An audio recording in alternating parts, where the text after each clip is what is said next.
goes to wanting to say that the black control deck is going to do better, but I really think that there aren't very many weapons it has to fight all of the tokens.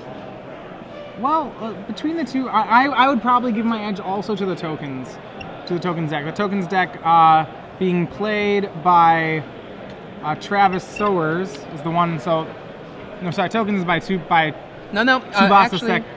It's the other way around. Travis Sowers is the token player. We've got this backwards. So yeah, the little. Pay no attention right now to the man behind the Iron Curtain. Yes. So Sowers is the tokens player on your right, and Tsubasa Seki is, there we go, our bat control player is on the left. I saw him walking around earlier, and I'm not surprised to see that he's doing well. You ever watch Magic players, and they've got kind of a look of, I'm doing good? He had that look on his face. Yeah. To be fair, I'm doing well. It might be the more appropriate way to say that. So actually, they have different records, I believe, right now. We have Travis Sowers at X and 2, Tsubasa Seki at X and 1. Your round 1 pairings are on the green paper on the L through O board in the back of the room. Please find your seats. Okay, it looks like...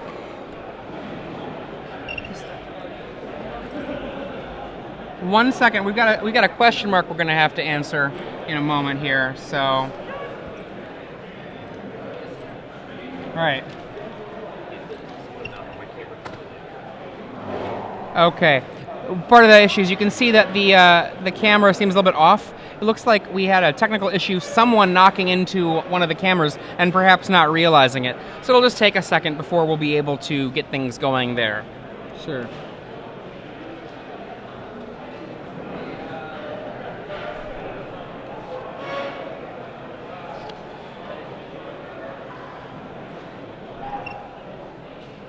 One moment then.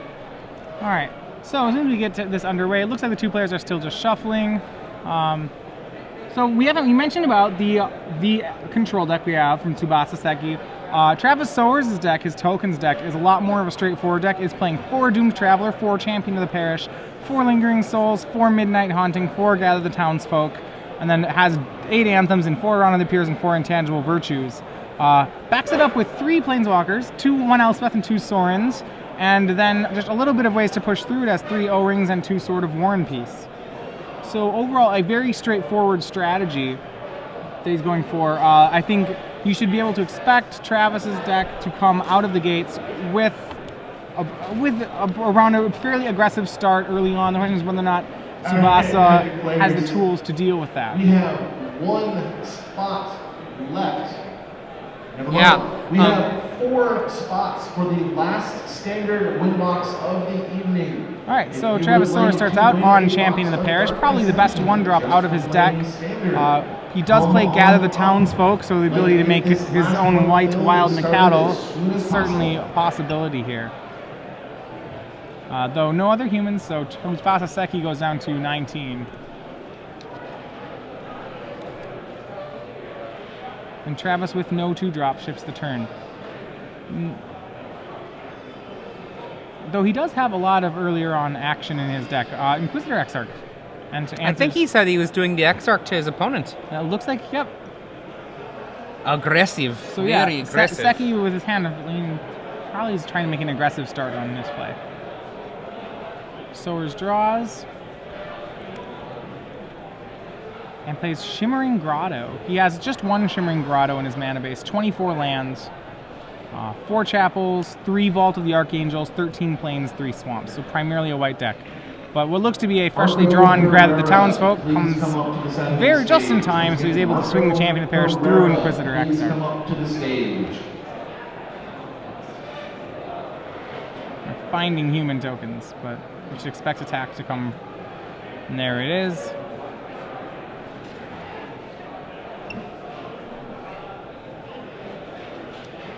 We had an international player come up to us a minute ago, Augusto, asking to say hello to some of his friends in Brazil. So if you're a Cristiano Cristo out there, hello from Augusto.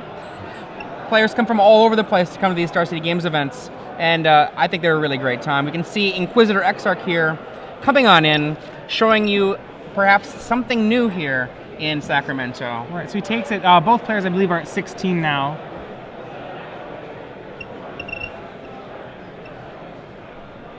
And we either have, and Honor of the Pure pushes Ouch. plenty of damage for Travis. That is scary. What do you got there? 2, 4, 6, 7, 8. 8 damage.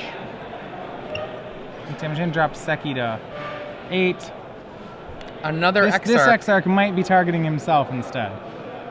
He might be regretting the initial targeting. Well, Seki does not have his third land, which is in desperate need. He does have, as his sweepers, which he's probably looking for, he has 2 Ratchet Bombs, 4 Tragic. I think here's one of the biggest problems which is going to go down. Of his sweepers, Seki's sweepers are 2 Ratchet Bombs, 1 Elesh Norn, his other and 3 Day of Judgment. So he's going to need them, but that's all he really has for sweepers. So we see both the trades going on there. Are we going to see a hero come next? Nope, just some souls. Just lingering souls with the little quotation marks around them. Just.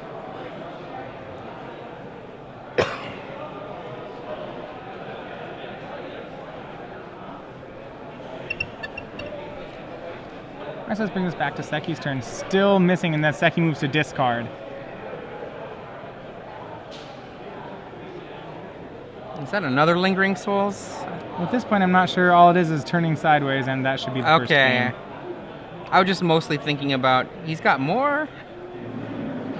So, obviously, we have the benefit of knowing exactly what the matchup is as the match opens. These players did not. So perhaps Seki saw double Exarch, double Plains, and was like, you know, I can go aggro on my opponent and get a nice beatdown and then draw the other cards I need to follow up. You know, and then it ended up that he was not even able to claim the beatdown role because of the nature of his opponent. Right. So in this matchup, I think what Seki's going to be hoping to do is really try to stabilize with a Planeswalker of some sort, but I think eventually he's really trying to get to Grave Titan or Elesh Norn or Geist Honored Monk. His sweepers, one of the more exciting parts about black-white tokens is that it's able to really fight well against sweepers, and that a lot of their spells require very little commitment to the board. I can play Gather the Townsfolk, for example, and follow it up with Anthem effects and present a very sizable threat without actually expending my hand, or the same way 1 Lingering Souls and then flashing it back. So it really makes sweepers it lessens the effectiveness of sweepers against the deck. So really the way you beat it is by having some sort of mythic rare, some sort of finisher that actually can ignore the threats as opposed to answering all of them. Now, if you noticed, when Seki was defeated by Sowers in that first game, he was right to his sideboard. He was immediately 1, 2, 3, 4, 5, 6, 7. He put down a ton of cards right away. He knew exactly what he wanted to get. I'm going to be willing to bet it was a combination of 2 Black Sun Zenith, 1 Doomblade, probably 1 Oblivion Ring, 2 Curse of Death's Hold, and 2 Timely Reinforcements. I think those are his 8. All of those sound pretty good. Yeah. So as to what comes out in the matchup, I think he has plenty. I think at this point, Inquisitor Exarch, the only card that Travis offered him, I would imagine is a very good candidate to have coming out here. Well, I mean, I'm going to, as a devil's advocate, just say that it could be a nice potential speed bump in order to keep you alive until the latter part of the game. And if you get it with a Mimic Vat, that sounds pretty exciting. Liliana of the Veil, to me, is the first card I would want to kick to the curb. And I think that Sorin might also be a fairly weak card against tokens. Those would be my first 4. And then I might consider going toward the Exarchs, because I think they might just buy you time. Mortarpod also feels to me like it might be a little weak. There's 6 cards that I'm kind of not excited about. If you're in the market for a speed bump, Mortarpod, especially with Seki on the play, Mortarpod is better on the play than the draw for its ability to be able to answer Champion of the Parish. Even so, a lot of Seki's creatures, of those lower end creatures, are going to be poor cards in this matchup, just from the fact that Travis's cards will be much stronger in the early game, and especially with the help of Anthems, will eventually invalidate most of Seki's cards. I think we're going to have to part ways on that one, but I think overall we have a similar thought on it. What does Travis want to do? Well, if you look at Travis's deck, he's sideboard. He didn't see much, right? What did he see? He saw 2 Inquisitor Exarchs. He saw 2 Inquisitor Exarchs. What do you think when you see 2 Inquisitor Exarchs and nothing else happens? Off plains? I think white weenie. I would right. So You Travis know, probably making like- no changes at this point. Like, so Travis might be siding in Doomblade against his Doomblade might be control coming in. deck, so. Outside of that, what should he be siding in? The answer, I think, is not very much. His sideboard has Stony Silence, Divine Offering, Throbbing Heretic, Timely Reinforcements. Travis's best weapon against the black-white deck is his main deck, and I think he'll probably continue That's going probably to it. fair. One thing to think about, Sorin as a card from Seki is good against Travis's Sorin. Sure, it is a kill spell for his Sorin, which is not irrelevant. Not that that's, you know, Oblivion Ring does the Yeah. same work. Okay, we say a Doomed Traveler from Travis. Doomed Traveler, one of the actual cornerstones, in my opinion, of the white aggressive decks. The white aggressive decks have very excellent drop plays. They have good plays at 1 and good plays at 3. 2 is a little harder for them. Oh. He shows onto the pier, summons a swamp. Wait, no, not a swamp, a Tragic Slip. Right, and he gets to, so at this point, Travis having, first of all, his opponent started on Plains game 1. Now he sees Travis on Swamp game 2. At this point... Okay, what do you got for us here, right. Seki? Tsubasa Seki here on the left drops a Mimic Vat. And now, if I'm Travis Sowers, I'm going to be thinking like, uh-oh, what might happen next? Well, to be fair, Travis actually only plays... Is that a revoking? That is a Stony Silence. Whoa! Oh, maybe he sat next to Seki before. Maybe these guys know each other, and he's like, I've got your number, Seki. It's going this down. This matchup is just not... Whew. I mean, you can be... Okay, so that's a better reason not to be worried about Stony Mimic Vat. Silence. Ouch. Even so, actually, Travis Sowers' deck only plays 8 creatures. Doom Traveler and Champion of the Parish.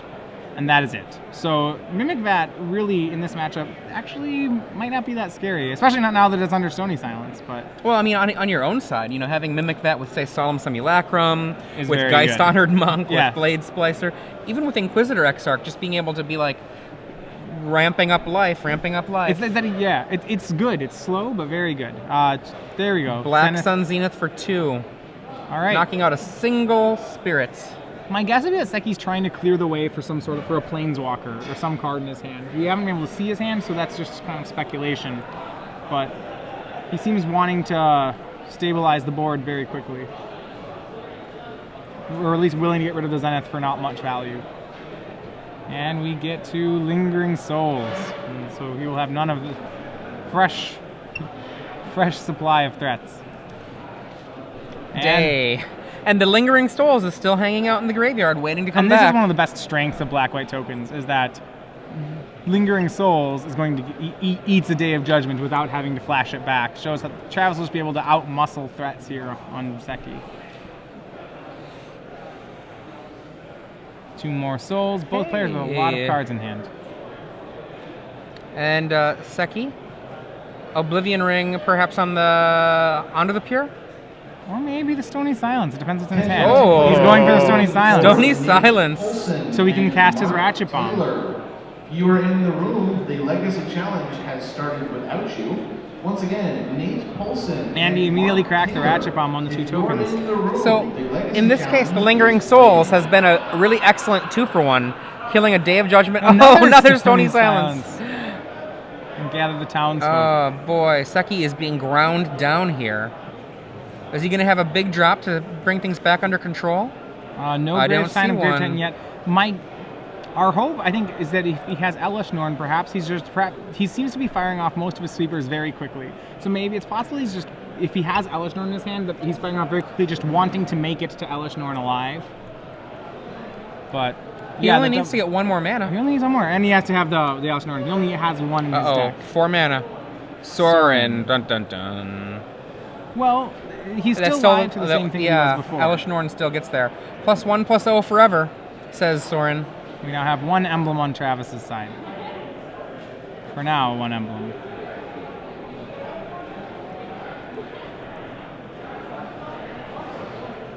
And they have the emblem at the ready for him. So that'll be a swing for 6 from Travis with Tsubasa Seki. And do we see the 7th mana? Does he have the Elesh Norn even? Well, if he doesn't have the Elesh Norn, that is not a good sign. Okay, stem the bleeding with a Day of Judgment. Now, one thing to remember, even though Stony Silence turns off activated abilities, it doesn't turn off triggers. So Mimic Vat can still get a creature underneath it, even if that creature can't be summoned forth because the Stony Silence is keeping it from happening. Worth knowing that Travis now also has a Vault of the Archangel.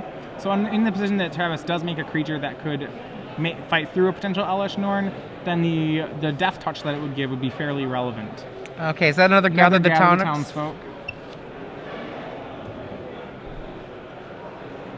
And Seki has already fired off, I believe, 4 Wrath effects this game. That was Zenith, Black Sun Zenith, 2 Damn Judgments, and a Ratchet Bomb to clear the table. You're right. And his opponent still has 3 tokens on one side of the board. And and he's got cards in his hand. And his hand's not empty yet. And Seki is running out of cards. He's down to 2 cards. There are no card advantage engines in his deck that are not based off of granted card advantage from Wrath effects, or the creation of card advantage off of comes into play effects. Right. So he's really he's on 1 card per turn. He's going to need to. I really think that, yeah, Elesh Norn is probably the route he's going to have to take to get it. Your final round's pairing. 6 mana, what do we got? Sun Titan, bringing back Ratchet Bomb. It can't be used yet, but it's still useful. What's his only option? And Travis, ooh, on the end step makes Midnight Haunting tokens. At this point, Soren might just sacrifice himself to make another emblem. That play would put Seki at 4 and give him only 1. Actually, that play would put Seki at 0. Would it really kill him on the board right now? Yes. Yep, it would make all his creatures 4 power. There are 4 of them, so 1 will get blocked. If he makes an emblem here, that should be good enough for the win. It makes them all 3 power, 4 get through. Makes them all... There's a Honor of the Pyramid play. Yep. So it makes them all 4 power. Even without the black creature, it makes... He has 4 white creatures, they would all be 4/2s, and only 1 can be blocked. Actually, no, it knocks them to 1. They're 1/1s, plus a Soren makes it 2/1s, plus another Soren makes it 3/1s, plus the Honor makes it 4/1s. So it's block, block, block. He blocks 1 of the 4/2s. 1, 2, 3. Okay, yeah, it's enough. It's enough. Yeah. An emblem here should be good enough to win. Travis looks like he sees the play, gets a Soren emblem, and that should be it. Wah, wah, wah.